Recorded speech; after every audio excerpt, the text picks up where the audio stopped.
Bismillahirrahmanirrahim. Assalamualaikum warahmatullahi wabarakatuh. Saudara saya, ketemu lagi dengan saya dari Klinik Alternatif Winarto yang berpangkalan di Desa Sowanlor, Barat Prapatan Munyuk, Mbugel Kedung, Jepara. Yang tampak di layar ini adalah salah satu penghargaan yang pernah diberikan oleh media Posmo Uwed namanya, Posmo Uwed. Kebetulan kami beberapa kali memang menerima penghargaan dari Posmo Uwed. Posmo Uwed ini masuk dalam kategori Jawa Post Group ya, Jawa Post Group itu saudara sekalian. Kembali kepada saya akan mereview tutorial tentang pengobatan asma sembuh secara permanen tanpa kumat-kumatan. Lanjutan dari video kami yang kemarin. Seperti sering saya katakan bahwa saya sendiri adalah mantan penderita asma dari kecil sampai sembuh sekitar Maret 1997, artinya 25 tahun saya menderita asma. Ya, jadi dulu saya masih ingat, saya kalau pas kumat itu harus duduk di ranjang besi. Ranjang besi itu ada tempat untuk selambu itu tangan saya gandul ke atas itu. Jadi memang persis seperti kelelawar, seperti kalong.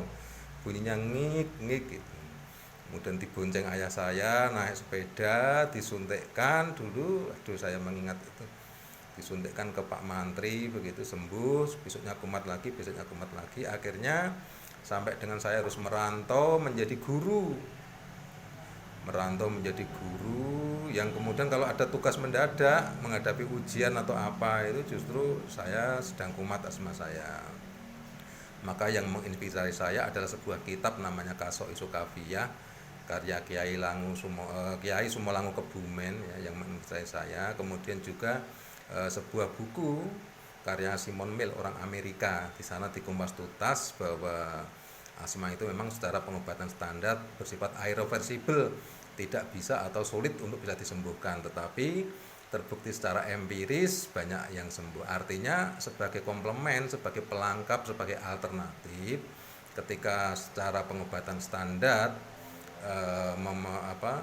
menemui sesuatu kebuntuan, maka dicari pelengkapnya sebagai komplementer pelengkapnya. Tapi tentu saja diharapkan pengobatan alternatif, pengobatan komplementer dengan pengobatan standar ini harus bersinergi melengkapi. Itu kira-kira seperti itu. Itu pula yang mendasari saya, yang menguatkan saya harus belajar khusus tentang pengobatan asma ini. Antara bulan Maret ya 1997 sampai Oktober 2003, itu kurang lebih saudara sekalian ya. Saya masih akan membahas tentang faktor penyebab dari asma. Jadi begini saudara sekalian, ini meja kerja saya ya, meja kerja saya ini ada bentuk paru-paru, bentuk bronkus dan sebagainya. Ini kita lihat seperti ini kondisi dari bronkus kita. Nah, seperti ini. Nah, ini adalah liputan media. Nah, ini posisi ketika penderita asma sedang kambuh seperti itu. Saya masih akan fokus membahas tentang faktor penyebab dari asma. Jadi ini saudara sekalian, ini adalah faktor penyebab dari asma. Asma itu berasal dari bahasa Yunani, artinya terengah-engah. Dia termasuk penyakit yang bersifat akut.